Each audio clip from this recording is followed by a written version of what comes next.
हवामान खात्याकडून मोठी ब्रेकिंग न्यूज समोर आली असून महाराष्ट्रातील हवामानामध्ये मोठा बदल झाला आहे। आभाळ फाटलेलं दृश्य महाराष्ट्रामध्ये दिसून येत आहे। हवामान खात्यालाही धोक्याची घंटा दिसलेली असून हवामान खात्याला देखील आता घाम फुटलाय। महाराष्ट्रातील वातावरण अत्यंत धोक्याचं निर्माण झालंय। 10 वर्षातलं सर्वात मोठं संकट आता महाराष्ट्रावरती ओढावलेलं आहे। अटलांटिक महासागरामध्ये निर्माण झालेल्या बदलामुळे हा मोठा परिणाम महाराष्ट्रामध्ये दिसून येत आहे। त्यामुळेच 8 जिल्ह्यांना हवामान खात्याकडून रेड अलर्ट देण्यात आला। धोका आता महाराष्ट्रामध्ये वाढलेला असून 100 मिलीपेक्षा जास्त पावसाची नोंद झालेली आहे। पावसाचा जोर आणखीनच वाढत चालला असून अटलांटिक महासागरामध्ये निर्माण झालेल्या चक्रीवादळाचा वेग देखील आता वाढलेला आहे। 180 किलोमीटर प्रति तास हा वेग वाढलेला आहे। त्यामुळेच काही क्षणातच जिल्हे पाण्याखाली जाण्याची शक्यता ही हवामान खात्याकडून वर्तवली जात आहे।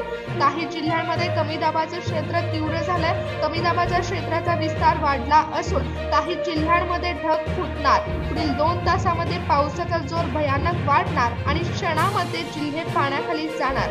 चक्रीवादळासोबतच आता महाराष्ट्रावरती आणखी एक संकट ओढावलेलं आहे, ते म्हणजे ढगफुटीचं। आभाळ फाटलं असून काही भागांमध्ये अतिवृष्टी झाली।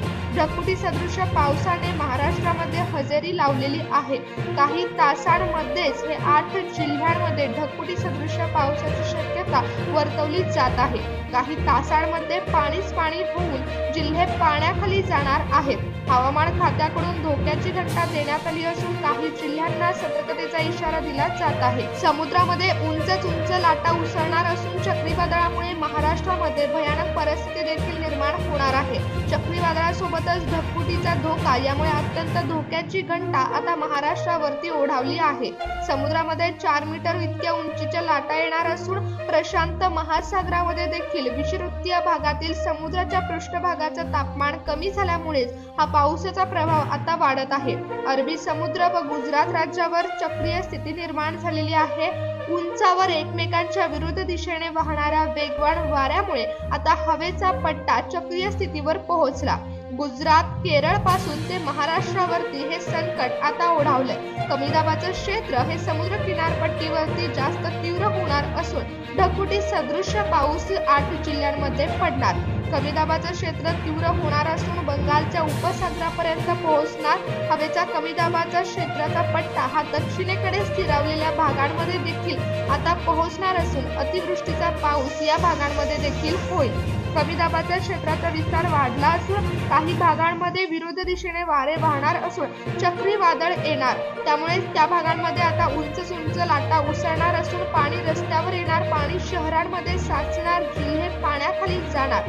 अचानक वादळ उठणार असून उंच लाटा समुद्रामध्ये निर्माण होतील। काही जिल्हे हे काही क्षणात पाण्याखाली जातील। त्यामुळेच हवामान खात्याकडून आता 8 जिल्ह्यांना रेड अलर्ट देण्यात आलेला आहे। पुढील 2 तासामध्ये हवेचा दाब अत्यंत कमी होणार आहे, ज्यामुळे कमी दाबाचं क्षेत्र निर्माण होऊन पावसाचा जोर वाढेल, अतिवृष्टी होईल। नदीकाठच्या भागांना सतर्कतेचा इशारा देण्यात आला।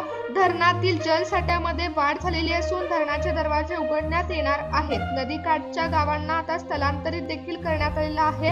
नदीने धोक्याची पातळी गाठण्यास सुरुवात केली असून आता 8 जिल्ह्यांमध्ये पूर परिस्थिती निर्माण होणार आहे। त्यामुळेच प्रशासनाकडून रेस्क्यू ऑपरेशन देखील सुरू झाले आहेत। नागरिकांना सुरक्षित ठिकाणी हलवण्यात येत आहे। अतिमुसळधार पाऊस महाराष्ट्रभर पडत असून स्थानिक प्रशासनाकडून नागरिकांच्या सुरक्षिततेसाठी महत्त्वपूर्ण पावले देखील उचलली गेली आहेत। काही जिल्ह्यांमध्ये हवामान खात्याकडून रेड अलर्ट जारी करण्यात आला।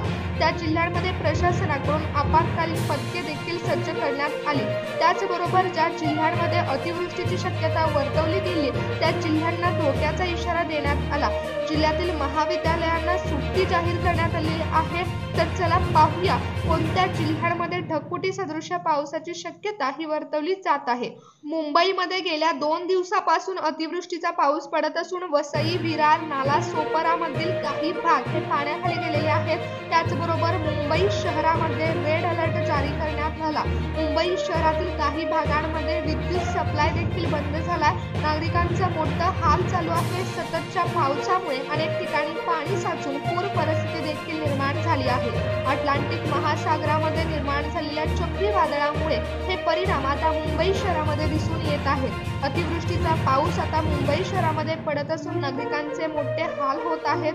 पुणे शहरामध्ये देखील पावसाने जोरदार हजेरी लावली असून पाण्याची पातळी आता पुणे शहरामध्ये देखील वाढायला लागली। नदी पात्राच्या लगत असणाऱ्या भागामधील नागरिकांना सतर्कतेचा इशारा प्रशासनाकडून देण्यात आला। खडकवासला धरणातून 40,000 क्युसेक पाण्याचा विसर्ग होत आहे। पुणे शहरामध्ये पावसाची संततधार सुरूच आहे।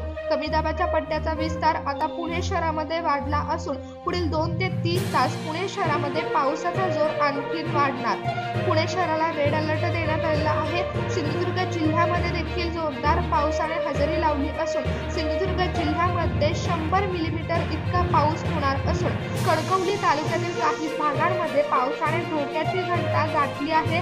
170 मिलीवरती पावसाची नोंद आता या तालुक्यामध्ये झालेली आहे। सिंधुदुर्ग जिल्ह्यातील तालुक्यांमधील नदी पात्रातील पाणी वाढलेलं आहे। त्याचबरोबर जोरदार पावसामुळे काही भागांमध्ये पूर परिस्थिती निर्माण झाली आहे।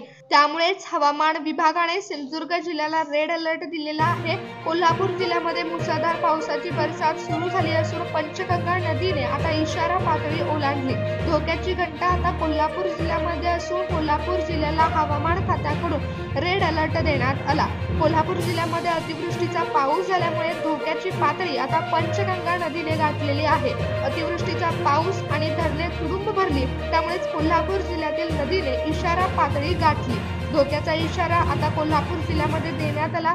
गेल्या 3-4 दिवसापासून सुरू असलेल्या पावसामुळे कोल्हापूर जिल्ह्यातील पंचगंगा नदीचं पाणी हे पात्राबाहेर आलं आहे। सातारा जिल्ह्यामध्ये देखील पडत असलेल्या मुसळधार पावसामुळे सातारा जिल्ह्याला देखील रेड अलर्ट देण्यात आला। सातारा जिल्ह्यातील सर्व धरणामधील पाणी पातळीमध्ये मोठ्या प्रमाणात वाढ झाली असून कोयना कृष्णेला देखील आता पूर आलाय। सातारा जिल्ह्यामध्ये पूर परिस्थिती निर्माण झाली असून अनेक छोटी पुलं आणि बंधारे पाण्याखाली गेली आहेत। त्याचबरोबर नद्या दुथडी भरून वाहत असून कराड तालुक्यातील काही भागांमध्ये ढगफुटी सदृश परिस्थिती निर्माण झाली। अतिवृष्टीमुळे सध्या पूरजन्य परिस्थिती निर्माण झाली असून सातारा महाबळेश्वर येथील 350हून अधिक कुटुंबांना स्थलांतरित करण्यात आलं। सातारा जिल्ह्यामध्ये पुढील 2 तास अधिक धोक्याचे असणार आहेत। त्यामुळे सातारा जिल्ह्याला हवामान खात्याकडून सतर्क राहण्याचा इशारा देण्यात आला। पालघर जिल्ह्यामध्ये देखील ढगफुटी सदृश पावसाने हजेरी लावली आहे। पालघर जिल्ह्यामध्ये नद्यांनी धोक्याची पातळी ओलांडली असून काजळी नदीने धोक्याची पातळी गाठली असून पालघर जिल्ह्यामध्ये आता NDRFची पथके देखील पाठवली गेली आहेत। प्रशासनाकडून काही लोकांना सुरक्षित स्थळी देखील हलवण्यात आलंय। सोलापूर जिल्ह्यामध्ये देखील अतिवृष्टी झालेली असून सोलापूर जिल्ह्यातील काही भागांमध्ये नदीने धोक्याची इशारा पातळी गाठलेली आहे। काल रात्रीपासून मुसळधार पावसाला सुरुवात झाली होती, त्यामुळे सोलापूर जिल्ह्यामध्ये आता पाणीच पाणी झालं आहे। रायगड जिल्ह्यातील अंबा नदी, सावित्री नदी आणि कुंडलिका नदीने धोक्याची पातळी ओलांडली असून रायगड जिल्ह्यामध्ये पुढील 2 तासामध्ये आणखी पावसाचा जोर वाढणार। त्यामुळेच रायगड जिल्ह्याला आता पूर परिस्थिती निर्माण होणार आहे। हवामान खात्याकडून रायगड जिल्ह्याला रेड अलर्ट देण्यात आला। समुद्र किनारपट्टी भागांमध्ये उंच लाटा उसळणार असून चक्रीवादळामुळे समुद्र किनारपट्टी भागातील लोकांना धोक्याचा इशारा आता हवामान खात्याने दिला। रत्नागिरी जिल्ह्यातील लोकांना सतर्कतेचा इशारा देण्यात आला। रत्नागिरी जिल्ह्यामध्ये मोठ्या प्रमाणात हवामानामध्ये बदल होणार आहे। चक्रीवादळाचा धोका देण्यात आला असून मुसळधार पावसाचा धोका देखील रत्नागिरी जिल्ह्यामध्ये आहे। त्यामुळे मच्छीमारी करणाऱ्या लोकांना मच्छीमारी करण्यास समुद्रामध्ये जाऊ नका अशा सूचना देखील आता प्रशासनाकडून दिल्या जात आहेत। मध्य भारतातील कमी दाबाच्या पट्ट्यामुळे मुसळधार पावसाला सुरुवात झाली असून राज्यातील विविध भागांमध्ये मुसळधार पाऊस पडत आहे। परंतु ज्या जिल्ह्यांना हवामान खात्याकडून रेड अलर्ट देण्यात आलेला आहे त्या जिल्ह्यांमध्ये अतिवृष्टीची शक्यता वर्तवली जात आहे। पाऊस पडतच आहे, परंतु त्यासोबतच चक्रीवादळ देखील ओढावणार आहे। उंच लाटा येणार असून काही क्षणांमध्ये जिल्हे पाण्याखाली जाणार। पावसाचा वेग देखील वाढणार आहे। अंदाज हवामान तज्ञांकडून वर्तवला जात आहे। पावसाचा जोर वाढणार असून मध्य महाराष्ट्रातील घाट परिसरामध्ये पूर परिस्थिती निर्माण होणार आहे।